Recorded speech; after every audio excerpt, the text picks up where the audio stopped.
ladies and gentlemen, and some cases here.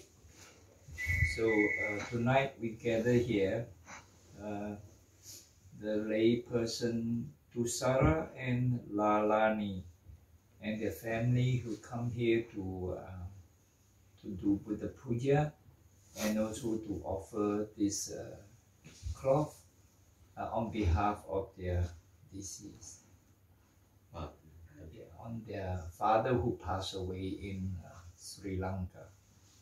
So I would like to take this opportunity and recite to you the text of the Buddha's teaching in the Salla suttam. I just recite the English one. He said, an uninstructed person feel the feeling of pleasure and the pain, and the pleasure neither pleasure nor pain. But a well-instructed disciple of the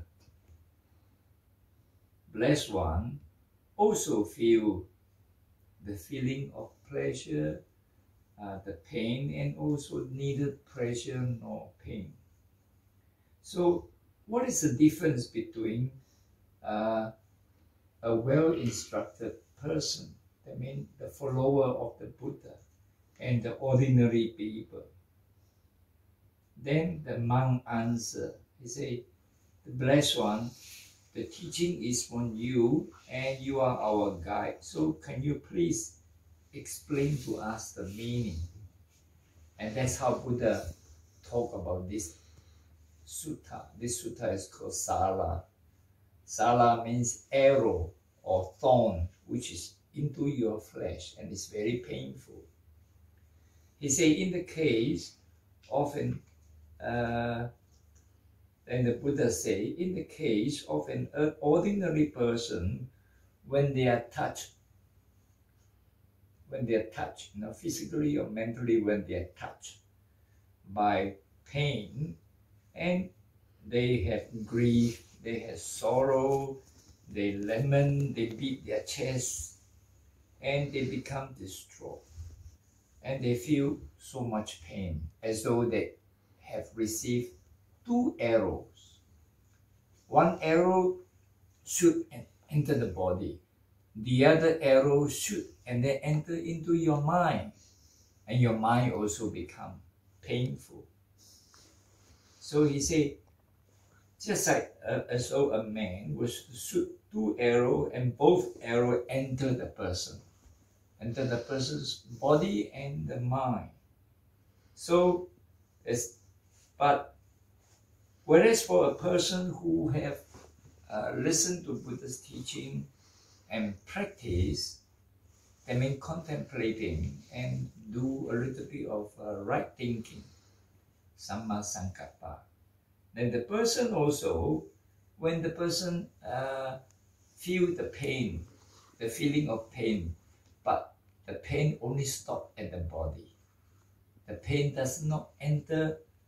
There's no arrow that enter his mind, so his mind doesn't suffer.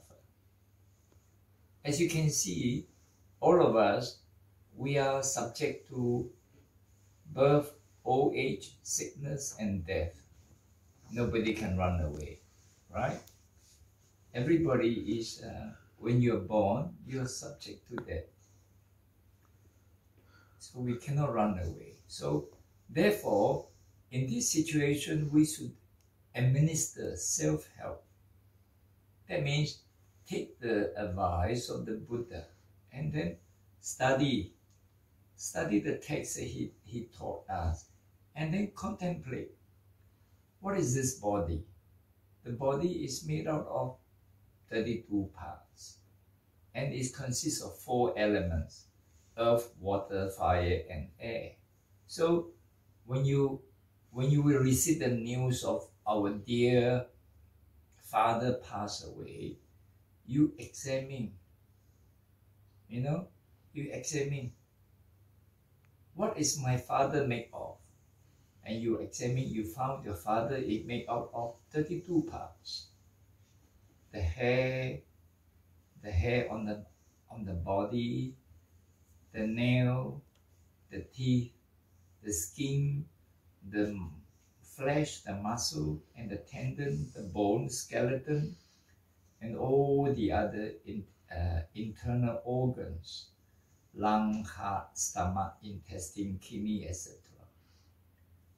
And there are 20 parts of earth element and 12 parts of water element. You look at it and you found they are just material.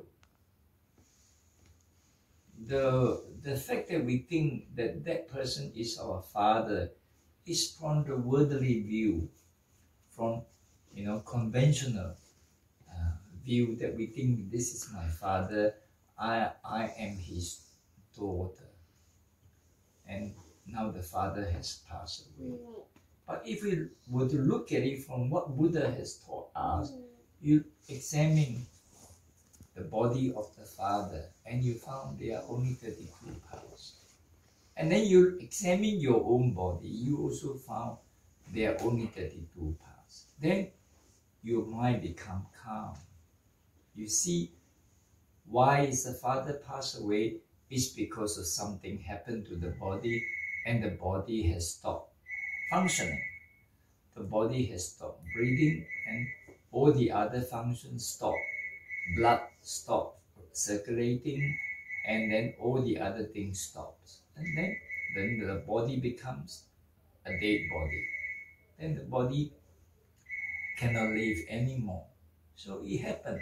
Buddha said, if this is the worldly things, birth, old age, sickness and death, then we accept this because it happened everywhere, all over the world.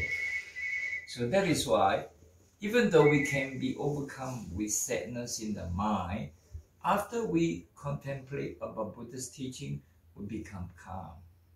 And then as though, even though our body may get one arrow, but our mind doesn't get the arrow. We don't feel the pain in the mind. It's not that we are unhuman, understand? You can still recognize, oh, I'm still the daughter of my father, but I'm the Buddha's disciple. I'm the follower of Buddha. Then I take his teaching and take his teaching to heal my heart, so that even though my body can grow old, my body can get sick, one day my body will die, I don't feel sad in my mind. Your mind, you accept this. Your mind, you accept this truth. The truth is that all composite things, sabbe sankhara, all composite things, anicca, is impermanent. Somehow they will pass and they will disappear. Then my advice is, you become yourself. Go home after this Buddha Puja, go home. When you go to sleep, you will be breathing on your bed. You close your eye, follow the breath, in, out, in, out. You think, oh, my father has stopped breathing. Oh, this body also will one day stop breathing. Think like that.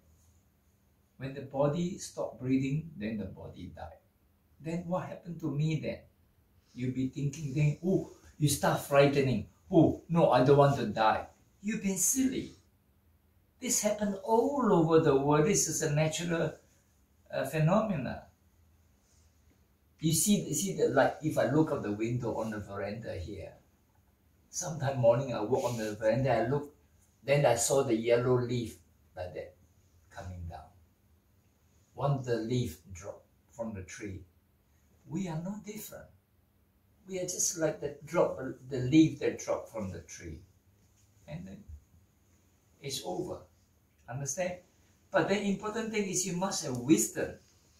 Cultivate your panya in your mind. You see this truth that impermanent is everywhere. Doesn't matter you die of COVID-19 or some other disease. It doesn't matter. Somehow we will die one day. accept this truth yourself. The earlier you accept the truth, the earlier your mind becomes peaceful. Like me, I'm 70-something. I accept this. I don't worry about this anymore. One day I will die. Just be it like that. Just accept that. Then your mind becomes peaceful. Then you can live every day very happily. You say, oh, I'm still alive today. You become happy. You know, after tonight, if you wake up tomorrow, you say, oh, I'm still alive. Like that. You be grateful, you're happy. You're happy that you have one more day to live. Like that. That's the right attitude towards life. Don't be sad. But then whether it's your father or someone else pass away, take the Buddha's teaching to your heart. Think about it. Then you will be over your misery and your sorrow, which is what Buddha teach in this text. Salla. Salla suttam. Salla is an arrow or a thorn into you, or an arrow into you. Of course, it's painful. Who can say you're not painful? Of course, we feel painful. I recall when I was young, when my grandfather died, I cried very much. That time I was 20 years old, 21 years old. I cannot accept the truth. I went to his grave and I cried and cried and cried. I said, why so unfair? Stupid. That time I was just stupid. Now after so many years, now I become another like my grandfather. Eventually you will all grow old. You will all be like her father, and or like my grandfather will all die and disappear. So the earliest you start listening to Buddha, the earlier you will find happiness. Thank you very much.